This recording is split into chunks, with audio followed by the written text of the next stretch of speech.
Anugerah Tuhan melimpah atas saya dan saudara. Pada saat ini kita dalam masa raya gereja menantikan hari kenaikan Tuhan Yesus. Seperti yang sudah saya sampaikan di PA pada hari Rabu, pada masa-masa inilah Kristus menampakkan diri kepada para murid, dan kita bersyukur pada tahun 2021 di tengah begitu banyak cobaan yang menimpa kita, kita masih ada, kita masih kuat semua karena kemurahan Tuhan. Haleluya. Saya berterima kasih kepada Bapak Gembala, Ibu Gembala mempercayakan saya melayani kebenaran firman Tuhan pada saat ini. Salah satu peristiwa penampakan Yesus, menampakkan diri kepada para murid, tercatat dalam Yohanes pasal 21. Ini yang sudah kita bahas pada hari Rabu, tapi saya ulang sedikit untuk saya berpindah pada topik yang berikut. Yohanes pasal 21. Mari kita baca bersama-sama ayatnya yang keempat. Yohanes 21 ayatnya yang keempat. Dalam nama Tuhan Yesus Kristus, 1, 2, 3. Ketika hari mulai siang, Yesus berdiri di pantai. Akan tetapi murid-murid itu tidak tahu bahwa itu adalah Yesus. Sedikit saja saya ulang yang hari Rabu. Bahwa para murid setelah peristiwa kematian dan kebangkitan Yesus, memang ada perintah untuk pergi ke Galilea. Ya. Begitu sampai di Galilea, daerah Galilea, ada danau di sana. Satu panggilan alamiah bagi para nelayan. Begitu lihat danau, langsung berpikiran seperti Petrus, ayo kita mencari ikan. Orang kalau profesi lamanya, hobinya, begitu lihat itu otomatis. Saya tekankan kembali pada hari Rabu, ada tafsiran yang mengatakan mereka kecewa, agak sedikit putus asa dengan keadaan karena Kristus mati, bangkit namun belum menunjukkan tanda-tanda dia akan menjadi raja atas Israel. Jadi ini tafsiran saudara, sudah pulang kampung sudah, lihat danau, ketong piti danau. Tapi saya pernah mengkhotbahkan itu Bapak Ibu. Tapi kemudian saya merenung kembali bahwa ini adalah kehidupan sehari-hari, kehidupan biasa. Ya sama seperti kita yang bekerja apapun itu, kita ada dalam aktivitas sehari-hari. Tetapi justru dalam kehidupan sehari-hari kita, firman Tuhan mencatat bahwa kegagalan dan keberhasilan itu silih berganti, saudara. Menjadi sebuah hal yang biasa, tidak ada yang spesial dengan pencapaian. Biasa saja. Jadi jangan terlalu sombong jadi orang. Katakan amin. Iya. Oh beta su begini, sih ada orang lebih begitu. Ternyata kan bagi kita setelah ada gugatan, ada peristiwa perceraian salah seorang tokoh, orang terkaya di dunia itu bercerai, baru kan kita sadar hartanya berapa. Gitu kan. Ribuan triliun. Yang mau dibagi itu jadi 1.000 lebih, ke suami 1.000 lebih, berarti ada 2.000 lebih triliun. Bisa untuk mendanai negara kita punya APBN selama 1 tahun lebih. Jadi kalau ketong ini saudara hidup ya dalam level-level yang hebat menurut kita, itu sebenarnya masih ada jauh lebih hebat kalau secara jasmani. Jadi marilah kita hidup rendah hati. Haleluya. Itu nilai-nilai firman Tuhan kok. Demikian juga dengan kegagalan. Berapa banyak di antara kita begitu mengalami kegagalan, nangisnya minta ampun. Aduh, gagal ini, gagal. Kecewa dengan Tuhan. Tuhan, kenapa beta pu investasi di situ gagal? Kenapa beta melamar kerja di situ tidak diterima? Kenapa beta pu usaha ini kayak sonde mantap? Kenapa beta pu istri begitu? Kenapa beta pu suami begitu? Kenapa ini ya Tuhan? Apa salahku padamu? Tuhan bilang santai sah. Biasa sah. Sukses dan gagal silih berganti dalam kehidupan sehari-hari. Bilang haleluya. Ada yang takut divaksin sini? Takut. Dapat suntik sakit. Ya biasa. Bukan mana di dunia sebegini. Ada studi di Amerika, saudara, sampai di pemerintah Amerika tuh bikin kampanye luar biasa. Pembandingan antara berapa hari sih sakit gara-gara vaksin, lalu terdampak COVID seperti apa, supaya membujuk orang mau vaksin. Jalani saja hidup ini dengan ya biasa. Memang begini hidup ini. Ada gagal, ada sukses, ada senang, ada duka. Kecuali kita sudah masuk surga, tak ada air mata. Nah, dalam kehidupan yang biasa itu, ya mereka sudah menangkap ikan dan mengalami kegagalan. Firman Tuhan mencatat di ayat 3, sepanjang malam lempar jala tarik kosong, lempar jala tarik kosong, lempar jala tarik kosong, pungkas siang amat le. Tapi ya nelayan ya memang begitu, ada kalanya hoki, ada kalanya so dapat apa-apa. Di momen itu Kristus hadir. Haleluya. Saya senang dengan konsep ini Bapak Ibu Saudara. Bahwa dalam kehidupan saya yang sehari-hari ini, yang bisa happy, yang bisa duka, yang bisa sukses, yang bisa gagal, Tuhan tidak pernah meninggalkan kita sendiri. Justru dalam keadaan lelah dan tidak berdaya, Yesus sudah di pinggir pantai. Memang dia sindir sih ayat 5 tuh dia sudah ada di tepi pantai, dia agak sindir sedikit. Ayat 5 dia bilang, "Hei anak-anak, ada lauk pauk?" Ini kalau ini Petrus kawan-kawan dong orang Kupang itu bisa marah tuh. Dia sendiri lihat atau ada kelelahan nih. Mar dia bilang, "Ada ikan kok." Itu sama kayak ada di sini hobi papancing, saudara. Baru pulang solesu, taruh motor. Ada yang hobi pancing hobi dong. Beta heran itu orang-orang pancing hobi. Semua got dom pigi. Taruh itu pancing, tunggu. Baru saya tanya itu orang hobi mancing. Dapat kok? Dapat sonde dapat, itu tidak penting. Yang penting dia pun menunggu tuh. Ini beta dalam hati, ini hobi yang tidak akan pernah saya jalani. Dapat sonde dapat, bukan itu yang penting. Yang penting tuh yang dia pun sabar menunggu. Tapi jangan begitu dia pulang, baru tahu-tahu mam tua lihat, sudah dapat ikan nih baru sindir. Ada dapat kok. Itu bab tua bisa banting itu pancing. Dapat dia pula lah. Adakah padamu lauk pauk? Ya memang tidak ada. Mereka menjawab tidak ada.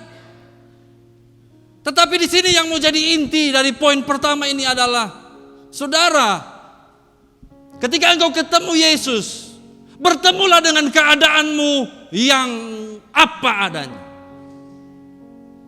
Ketemulah dengan Dia dalam keadaanmu yang apa adanya. Jangan dipoles. Ini aku ya Tuhan.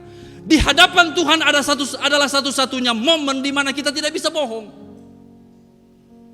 Di hadapan Kristus adalah momen di mana kita tidak bisa menggunakan senyum palsu itu yang sering kita pakai. Karena kabar baik, padahal di rumah ini ada perang dunia ketiga. Piring dong sedua lusin ancor. Mam tua bab tua baku lempar. Perang. Tapi kalau tanya karena kabar rumah tangga, oh puji Tuhan diberkati. Itu kepalsuan kita. Tapi di hadapan Tuhan datanglah dengan mengatakan, memang sudah ada Tuhan. Ini aku apa adanya. Saudara mau ketemu dengan Yesus dengan apa adanya, bawa dosa kepada Yesus. Loh, kok bawa dosa? Iya. Kalau engkau punya dosa itu bawa kepada Yesus. Hanya Yesus pakar menyelamatkan orang dari dosa. Ada pergumulan, bawa kepada Yesus. Apa kita mau bawa pi tetangga? Bawa pi tetangga sebelah kiri, besok satu kecamatan tahu lu pun pergumulan. Bawa kepada Yesus. Dia pakar menyelesaikan setiap pergumulan manusia. Anda punya cita-cita, haleluya. Harapan dan keinginan, haleluya. Bawa kepada Yesus dengan apa adanya. Ini harapanku, ini cita-citaku, ini keinginanku ya Tuhan. Dia pakar mewujudkan harapan-harapan kita. Yang setuju beri tepuk tangan bagi Tuhan Yesus. Ini ahlinya. Ini ahlinya. Jangan dipoles, datang kepada Tuhan apa adanya, ketemu dengan Dia apa adanya. Di mana? Dalam kehidupanmu sehari-hari. Ada orang mengkultuskan ibadah. Jadi kayaknya ketemu Tuhan tuh itu di ibadah tuh, di doa, di pujian penyembahan, dan hanya itulah. Jadi suci. Kenapa ketemu di ibadah ini? Apalagi ini minggu perjamuan kudus. Tuhan, kasih bersih semua dosa-dosa dong. Layakkanlah aku ya Tuhan. Ketemu Tuhan hanya di gereja ini. Ketemu ibadah memang tiap hari, tiap jam, tiap waktu kan tidak. Sebentar jam berapa pulang kita kan? Besok masuk kantor. Nah kalau cara kita ketemu Tuhan, kedekatan kita dengan Tuhan hanya berdasarkan waktu-waktu kultus. Waduh, alangkah celakanya kita, saudara. Karena justru di luar sana ada iblis yang mengaum-ngaum, mengincar kita untuk menjatuhkan kita. Lalu ketemu Tuhan di mana? Waktu kita ke kantor, ada Tuhan di sana. Masa bos adalah Tuhan? Bukan bos. Tapi hadirat Tuhan ada di sana. Kasih setia Tuhan ada di sana. Melihat engkau, menaungi engkau, melindungi engkau, dan bertanya, "Karena kabar bro?" Jawab dengan tulus. Beta pusing karena dong mau bayar beta untuk kasih lolos ini proyek, tapi Tuhan bilang jangan. Beta pusing dong ajak beta korupsi ini barang. Beta pusing karena beta harus curang supaya untung. Beta pusing karena beta harus baku sikut dengan kawan di tempat kerja. Karena mana Tuhan? Kalau engkau menghadirkan Tuhan, ketemu Tuhan dalam kehidupan sehari-hari, Dia akan menjadi teman berbincangmu. Dia tanya karena mana? Dengan itu saudara, pertemuan dengan Kristus di luar sana, bukan cuma di ibadah. Ketemu di ibadah juga pastinya. Itu akan membawa perubahan. Oh ya, akan membawa perubahan. Katakan perubahan. Perubahan. Bilang kiri kanan tanpa membuka masker, perubahan. Karena begini.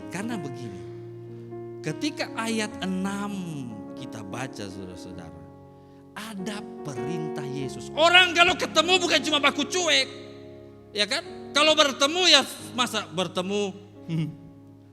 Itu orang Indonesia, ada orang stand up comedy bikin kan. Orang Indonesia kan kalau ketemu misalnya di bis atau di pesawat duduk, kan begitu. Baru dia balas.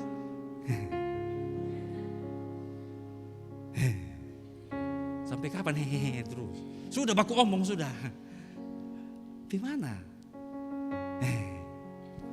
Dia cuma tahu hebat. Pasti ngobrol kan? Ketemu Yesus sudah tanya kabar kita. Setelah itu saudara dengar firman. Dengar apa yang dia mau bilang. Dia bilang begini. Maka kata Yesus kepada mereka, tebarkanlah jalamu di sebelah kanan perahu, maka akan kamu peroleh. Katakan amin. Ada firman. Dan firman Kristus itu sifatnya. Yang sering saya ulang-ulang dalam doa kalau firman Tuhan. Mau doa firman Tuhan atau saya tutup, selalu sanggup memberkati, menyembuhkan, memulihkan. Pasti. Firman Tuhan bekerja, menegur, mengajar, seringkali bikin tersinggung, tapi tujuannya pasti memberkati, memulihkan, menyembuhkan. Katakan amin. Pergi tebarkan jala di sebelah kanan. Tidak masuk akal. Itu kalau Nathanael dong, ada nama Nathanael di sini. Yakobus dong, baku hitung saudara. Dia akan bilang, itu orang yang di pinggir pantai itu siapa tuh Supervisor dari mana kau suruh ketong kanan? Ketong nih saudari kiri, kanan, muka, belakang, atas, bawah. Itu kalau udah air di atas ketong lempar jala di atas. Satu malam ketong pacar jala ikan nih, bukan Petrus. Seberapa kali ketong tebar di sebelah kanan? Petrus bilang, beta ada hitung-hitung 15 kali. Baru dia suruh ulang nih. Tapi ini firman Yesus. Kalau yang tadi komando kapten kapal, kanan, buang. Tapi ini firman Yesus, berkuasa. Berkuasa. Yang yakin bilang haleluya. Berkuasa, tebarkan jala di sebelah kanan. Kalau saya dan saudara ketemu Yesus itu di kehidupan sehari-hari, renungkan firman-Nya di keseharianmu. engkau akan dengar. Tidak usah tunggu-tunggu itu suara-suara nih. Aku juga ketemu kawan yang, hai hambaku. Ya, sudah jangan tunggu-tunggu itu suara-suara begitu. Firman itu menuntun kita. Kalau lagi butuh, buka YouTube channel GPDI Kalvari Kupang. Nonton, supaya kasih sedikit view. Supaya tambah banyak orang nonton. Share-share kayak sedikit, saudara. Orang sekarang banyak share khotbah-khotbah. Ya, share juga lah punya kita, katakan amin. Saya juga. Di YouTube. Banjiri media sosial saudara dengan firman Allah. Supaya ketika kita lupa dan lelah, kalau kita dengar firman Tuhan menuntun. Ya jangan juga pas habis ini mari ketemu pantai sudah tebarkan jalan di sebelah kanan. Bukan begitu kan maksudnya. Maksudnya untuk masing-masing kita ada kebutuhan masing-masing. Dengar. Minta pertimbangan dari Tuhan. Bukan pertimbangan, minta kehendak Tuhan. Dan pertimbangkan itu sebagai jalan yang benar, yang utuh, yang sempurna. Apa yang terjadi saudara ketika mereka menebarkan jala, mereka sonde bisa tarik lagi. Wih, terlalu banyak. Catatannya sih 153 ekor. Secara jumlah sih 153, tapi kalau secara berat bilang sonde bisa tarik le, berarti besar saudara. Itu ketemu Tuhan. Haleluya. Engkau diberkati, engkau dipulihkan. Begitu banyak pengalaman orang yang baru bertobat. Aduh puji Tuhan, beta rasa damai sejahtera. Aduh puji Tuhan, masalah diselesaikan oleh Tuhan. Aduh puji Tuhan, beta terima mujizat ini itu. Puji Tuhan, memang begitu kalau ketemu Tuhan. Haleluya. Saudara sudah ketemu Tuhan? Sudah alami kuasa pertemuan dengan Tuhan? Tapi tidak cuma sampai situ, saudara. Itu baru fase pertama. Siapkan dirimu untuk fase yang kedua. Haleluya. Ini dia. Ayat 7. Maka murid yang dikasihi Yesus itu berkata kepada Petrus, itu Tuhan. Yohanes, nah maksudnya. Murid yang paling dikasih itu Yohanes. Yesus itu Tuhan sudah. Reaksi Petrus adalah ketika Petrus mendengar bahwa itu adalah Tuhan, maka ia mengenakan pakaiannya sebab ia tidak berpakaian lalu terjun ke dalam danau. Saya tidak mau banyak-banyak baca tafsiran soal ini. Tapi begini saja. Begitu kita bertemu dengan pribadi yang mengubahkan, kita bertemu dengan pejabat, maka minimal ator muka. Ketemu di Bapak Gubernur. Minimal ya ator muka. Soalnya ada kan yang ketemu lagi sakit gigi. Bapak Gubernur mau mendatang rumah. Pak Gub, biar sakit gigi. Ini biar dia sakit gigi itu saudara adalah sakit yang paling menjengkelkan selain asam urat. Jangan tanya itu level dewa dong. Itu kalau asam ada kawan bilang, jangankan hembusan AC saja bisa bikin orang teriak. Saya puji Tuhan tidak mengalami ya. Saya cuma menyindir yang mengalami. Jamar. Tapi minimal ketika ketemu atur muka kasih. Padahal sakit gigi.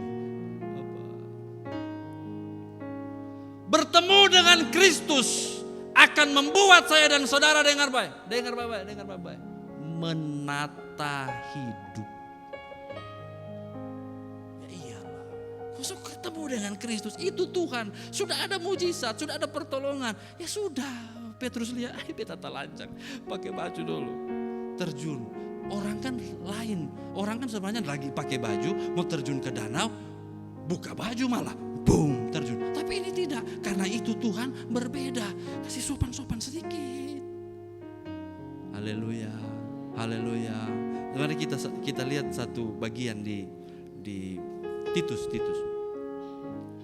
Kami di kelas 2 sekolah kitab ini lagi bahas surat Paulus kepada Titus. Seringkali tak lewat, Timotius dong kenal, Ibrani, Korintus, Titus ini tak lewat-lewat. Sama kayak kemarin suruh buka di Habakuk, kok di Nahum, ada yang buka di dekat Wahyu. Karena jarang baca. Titus pasal 1. Titus pasal 1 ayat 12. Ini tentang orang Kreta, profilnya orang Kreta ini macam apa? Titus pasal 1 ayat 12. Yang sudah ketemu katakan amin. Puji Tuhan, sama-sama 1, 2, 3. Seorang dari kalangan mereka, nabi mereka sendiri pernah berkata, dasar orang Kreta, pembohong, binatang buas, pelahap yang malas. Adih, padis memang. Siapa yang ngomong? Apakah Paulus yang ngomong? Enggak, orang dari kalangan mereka. Ini adalah stigma negatif terhadap orang Kreta. Siapa itu orang Kreta? Oh, lihat dia, pembohong, binatang buas, pelahap yang malas. Itu melekat kepada kehidupan lama. Bukankah saya dan saudara juga punya cap seperti itu? Punya cap, punya stigma. Siapa dia? Itu om itu. Wah, dia begini begitu. Wah, dia model begini begitu. Itu tante itu, minta ampun, itu mulut duluan lahir. Itu anak muda itu, itu lahir. Tahu karena kau son beres hidup. Kan begitu. Tetapi Bapak Ibu Saudara, ketika ketemu dengan Kristus, ketika ketemu dengan firman, kita lihat ayat selanjutnya. Ayat 13. Ayat 13. Titus pasal 1 ayat 13. Kesaksian itu benar, karena itu tegurlah mereka dengan tegas supaya mereka menjadi sehat dalam iman. Katakan amin. Oh, beta so ketemu Yesus, beta sudah diselamatkan, sudah dibaptis, sudah jadi orang Kristen. Aku diberkati, mati masuk surga. Enggak, itu baru fase 1. Fase kedua adalah hidup diatur, hidup ditata. Tegurlah mereka. Saudara, kita mau pilih teguran yang macam apa? Tapi satu hal yang saya mau tekankan di sini, tidak ada yang bisa masuk kerajaan sorga dengan keadaan tidak berlayak. Allah tidak menghitung cacat celah. Dan terus menerus dalam Alkitab disebut. Diulang-ulang konsep ini. Ayo berubah, ayo bertobat. Progres kita adalah progres kesucian. Haleluya. Makanya Yesus tanya, apa kabarmu? Lalu datang dengan tidak menutup-nutupi, supaya keadaan kita jika ada flow-nya, jika ada celahnya, akan diperbaiki oleh Tuhan. Pembohong orang Kreta berubah menjadi orang-orang berintegritas, berubah menjadi orang-orang ditegur untuk menjadi orang-orang yang jujur. Katakan amin. Binatang buas, binatang buas dibilang di sini, diubah menjadi orang-orang beradab. Katakan amin. Pelahap yang malas diubah menjadi orang-orang sopan dan rajin. Haleluya. Lalu saya dan saudara, dari mana ke mana? Merenung itu penting Bapak Ibu. Beta ini dari mana pi mana sih? Dan jangan pernah puas ada di satu titik tertentu. Saya angkatan ini betul-betul full saya pegang. Angkatan ini, puji Tuhan, dari 19 siswa-siswi reguler, karena yang 2 itu cuma peninjau. 19 siswa-siswi reguler sampai detik ini 100% lolos, akan ditamatkan. Beri tepuk tangan buat Tuhan Yesus. Tapi saudara, ini orang ada rasa ini 9 bulan ini. Coba tanya, ada gampang?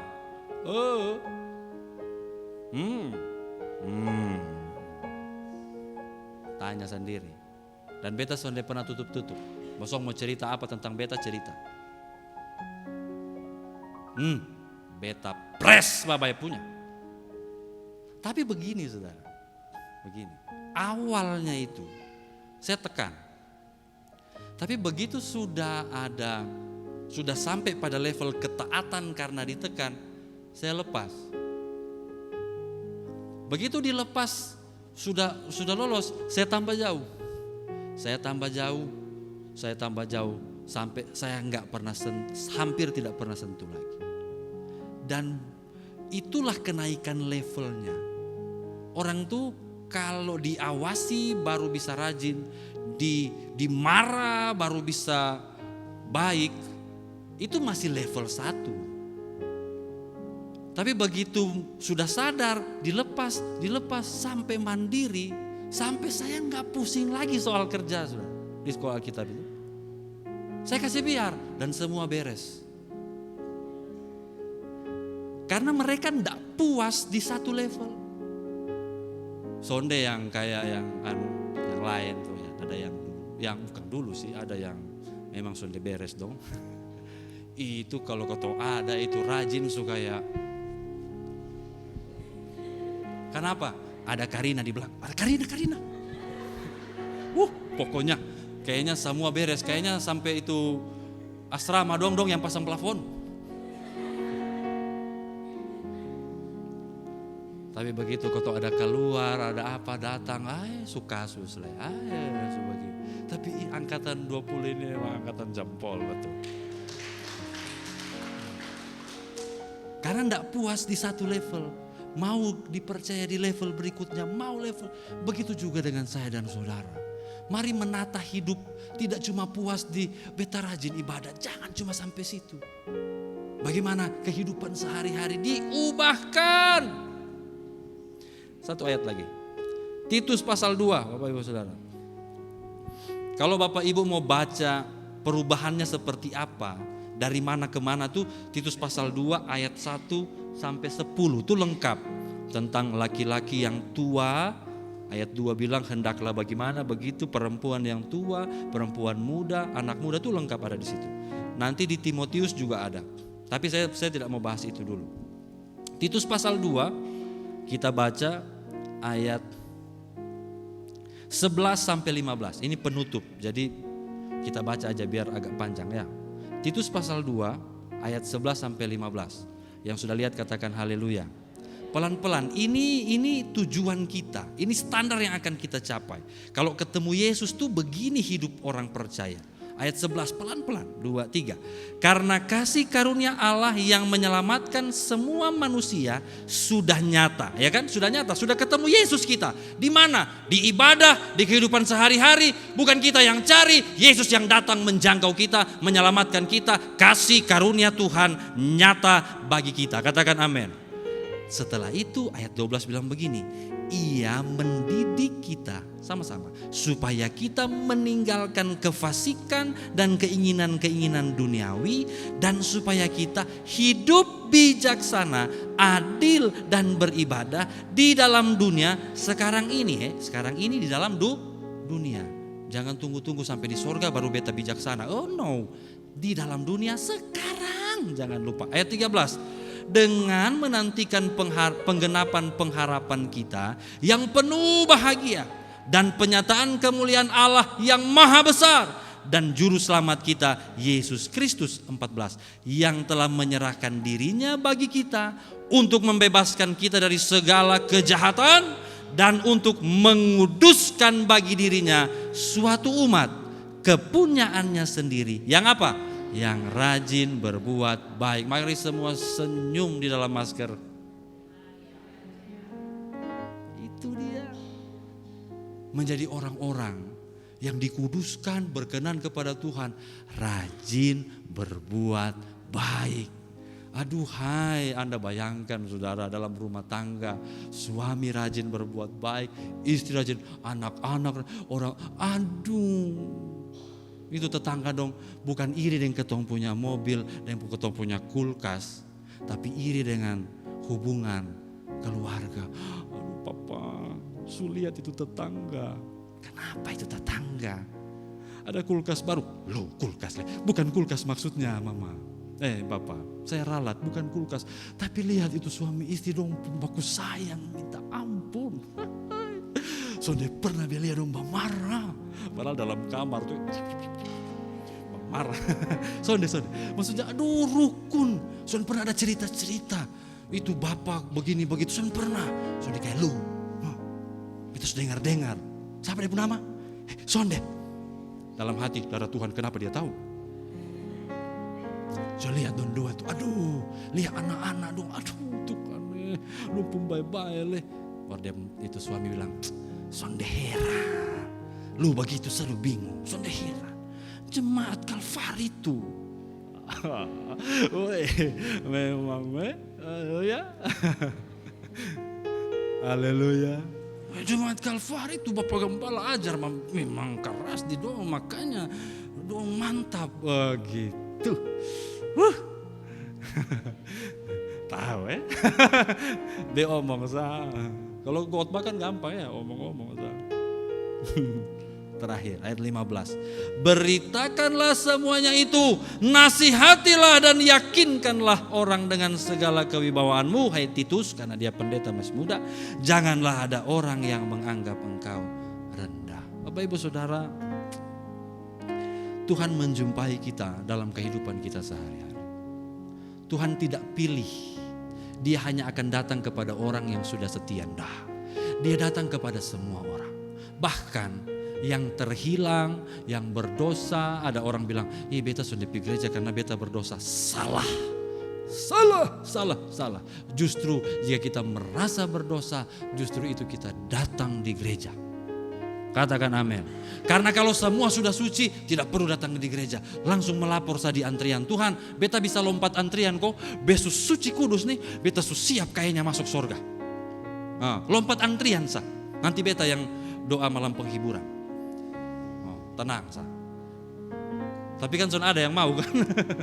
Karena kita memang masih punya salah dosa. Justru begitu kita merasa beta ini belum apa-apa. Bepun rohani masih di bawah. Bepun kelakuan belum terlalu berubah. Justru itu kita cari ibadah, cari firman. Karena begitu kita ketemu Yesus, mulai kita merapikan hidup, menata diri. Jadi lebih baik, jadi kudus, jadi berkenan. Dan rajin berbuat baik. Masih ada depo lanjutan. Bapak Gembala bilang sore juga. Kalau masih mau lanjutannya sore datang. Tuhan Yesus memberkati. Haleluya. Saya serahkan kepada Bapak Gembala.